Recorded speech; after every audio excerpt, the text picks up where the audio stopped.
Cinco de Mayo, so grab the Pico de Gallo and settle in for Daily Trivia Live with your host, Swagman.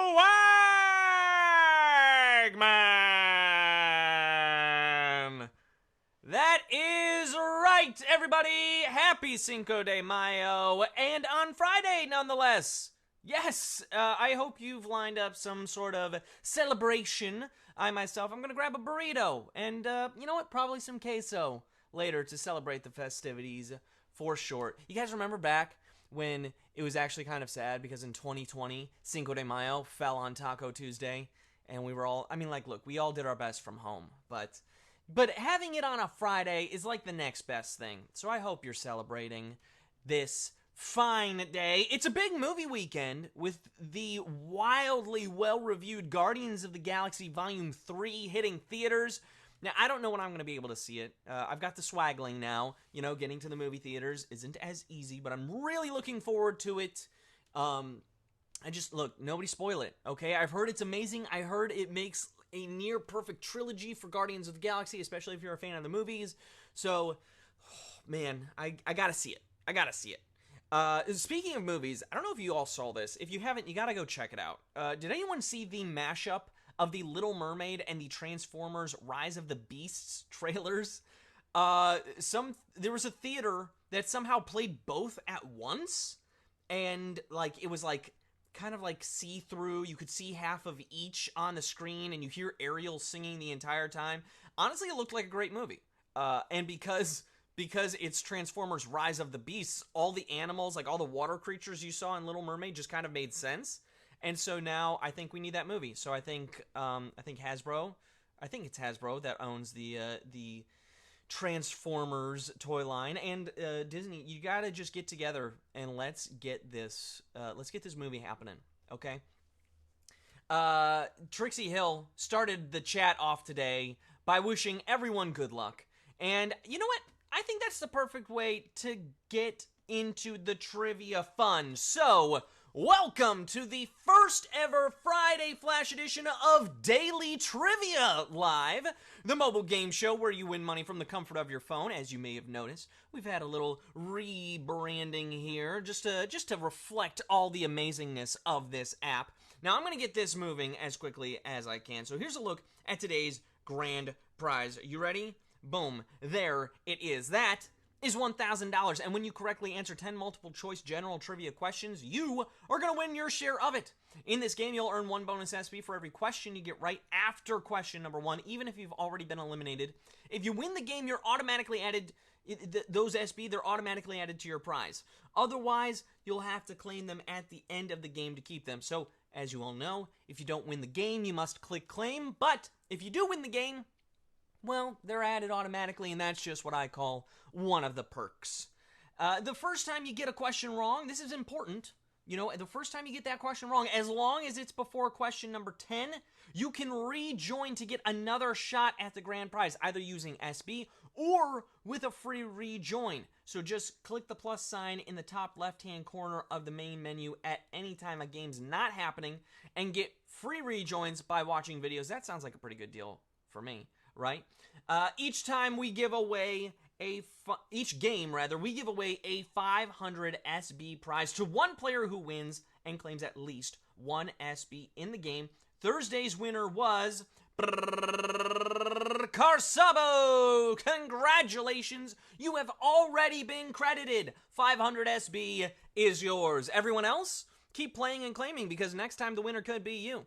Now, hey, let's swipe away these comments, shall we? So that we can kick things off with question number 1 for almost 11,000 players. Here we go. Question number 1.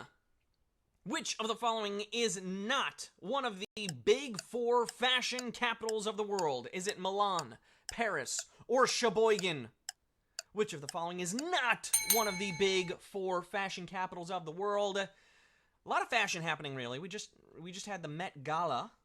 Now, the trends coming from the big 4 fashion capitals reverberate around the globe, dictating what's hot and what's not. A distinction that Sheboygan just doesn't share. Sheboygan might be in fashion, but they're not one of the fashion capitals. And 97% of you knew that one. You knew that Milan and Paris are huge staples to the fashion world. I'm guessing New York is the other one, and I don't know what's the other one? I actually don't know. I'm not a fashion guy.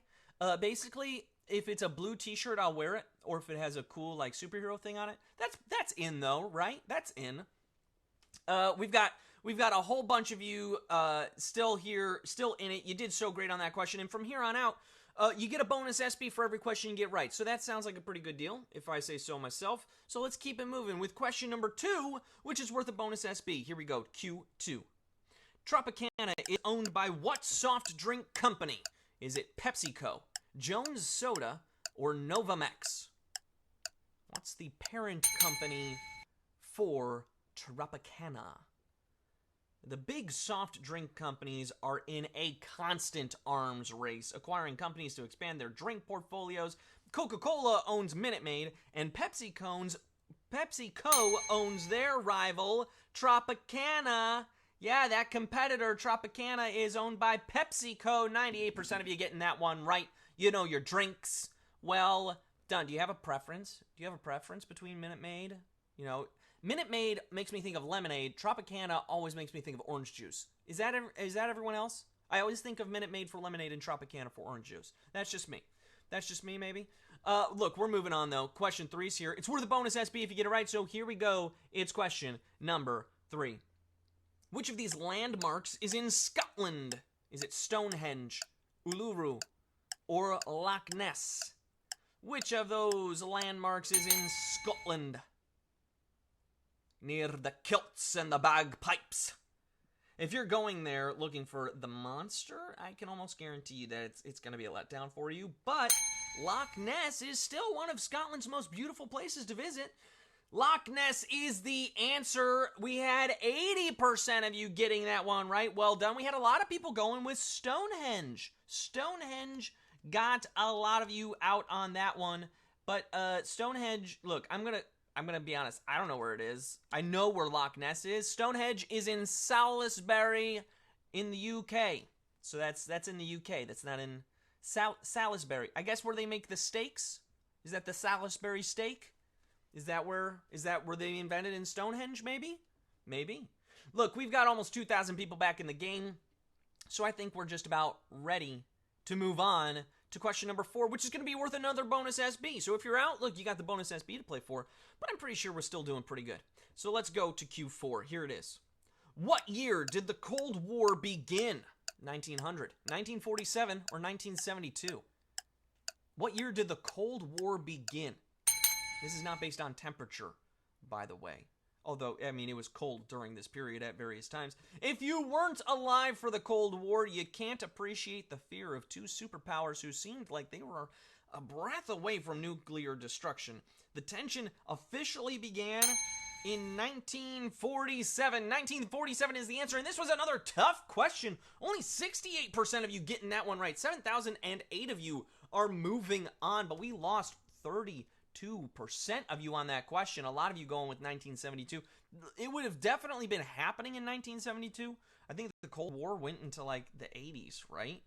But 1947 is when it actually began. Just think of it. We just got out of World War II, and then just like a couple years later, it's like, hey, how about a Cold War? Man, tough times. But you know what? Things are looking up. 2,300 plus people are back in the game, and we're almost halfway through the quiz. So here we go with Q5, which is worth a bonus SB. Here it is.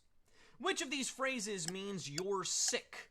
Is it under the weather, bent out of shape, or on a wild goose chase? Which of those means you're sick?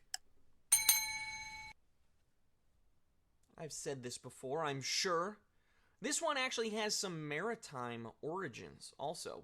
When bad weather would cause a sailor to become violently ill, they would go below decks to the most stable part of the ship, under the weather rail. Hence, under the weather. Under the weather is the answer.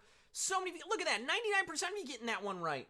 Bent out of shape is like, if you're like angry, you're like, hey, don't get all bent out of shape. Like, don't get upset about that, okay? If you're on a wild goose chase, then you're going after something like you're not going to be able to catch it. Like, don't go on that wild goose chase. You know, don't go try to find that thing that's impossible. Don't do that thing that's impossible. That's a wild goose chase. It's not going to happen. That's what those mean, basically. I don't know. Kind of? Yeah, I think I did that. We're halfway through the quiz, which means question 6 is here, and we still got a bonus SP, so let's keep it moving into Q6. Here we go. Who played Gandalf in the Lord of the Rings movies? Was it Christopher Lee, Patrick Stewart, or Ian McKellen? I loved these movies. Speaking of near-perfect trilogies, I mean, is this the perfect trilogy, The Lord of the Rings? He'd already played Magneto, one of pop culture's biggest baddies in the X-Men films, before joining Peter Jackson's movies to play one of the biggest good guys, and Sir Ian McKellen was perfect as both. We had 88% of you getting that one right, over 8,000 people still in it. But we lost 1,115 people to the other answers. A few fool of a tooks out there. I went more Sean Connery with that, who, actually, bit of trivia, Sean Connery was originally approached to play Gandalf, but they went with Ian McKellen. Patrick Stewart was Professor Xavier in X-Men. Christopher Lee was Saruman in the Lord of the Rings movie. So if you remember Christopher Lee from those movies, that's why. We're moving on to Q7, though, now that we have a bunch of you back in the game. Q7 here is worth another bonus SB if you get it right. Here we go. Which of the following is a song by Dolly Parton, Billie Jean, Jolene, or Mandy? Which of those is a song by Dolly Parton? There's also a follow-up song. I'll tell you about it in a second. Dolly Parton is one of America's greatest storytellers, from personal stories like Coat of Many Colors to the imagined ones about bank tellers like Jolene, Jolene, Jolene, Jolene. That is the answer. 99% of you got that one right. And I got to tell you about, if you haven't heard the song Diane by Cam, it's kind of like a follow-up song to Jolene. You got to check it out because it is amazing. Meanwhile, it's time for question 8, worth a bonus SB. Here we go, Q8. MLB umpires are required to wear what equipment while officiating? Is it wristbands, black underwear, or white socks? Major League Baseball umpires are required to wear what equipment while officiating? It's not like anyone can just be an MLB umpire. You have to know all the rules, be in shape enough to run to position depending on the play, and you have to wear black underwear in case your pants split. That's a rule, and wow! Only 13.5% of you got that one right. Only 14% of you, 1,110 people got it right. But we lost 7,000 people on that one. A lot of you thought it was White Sox, which is a name of a baseball team. And so I can get why you thought that, but get back in here. We've already got 4,100 people back in the game. But wow, that was a tough one. I was surprised to read this as well. I thought White Sox might be the answer, but black underwear is the answer in case their pants split. Something I honestly don't know if I needed to know that. Now I do know that. Now we all know that. We've got 41, almost 4,200 people back in the game. That was a tough one. Let's see if we can rebound here on question 9, which is going to be worth another bonus SB. You still got the bonus SB to play for, remember, folks, and you got to click claim at the end of the game in order to get those that you've been earning. So let's keep it moving to Q9. Which of these toys has always required batteries? Is it Rainbow Bright, Simon, or Beanie Babies? Which of those toys has always required batteries? There are plenty of toys you can enjoy with no power required, but to master the game of Simon, you need 3 AA batteries to play, otherwise you don't get the noises and flashing lights. Simon is the answer. 4,191 of you knew that answer. You've made it this far. You ready for our final question? Well done, everybody. This has been a good game. And hey, quick reminder, there are 2 ways to get SB from Swagbucks Daily Trivia outside of our live games. One is through the Daily Trivia Challenge, a once-a-day, hostless version of our game that you can play on your schedule. Second is by clicking the More Ways to Earn button in the main menu. And I've got some fun news for you all. We're turning back the clock on Monday with a Daily Trivia Live all about the 90s. So break out your flannels, your CDs, and your overalls and join us at 8 p.m. Eastern Time, 5 p.m. Pacific Time. We will have $1,000 on the line, and it is sure to be a good time. Now, look, maybe you're thinking, Nathan, I love the Daily Trivia Challenge. I love playing that, but I also really love the live, and it stinks that I don't get to play until Monday. Well, look, if you think something stinks, Odor Blasters eliminates tough odors. That's right, those smells don't stand a chance with this odor-eliminating liquid concentrated laundry detergent, specially formulated to eliminate body odors, sweat, and musty towel odors.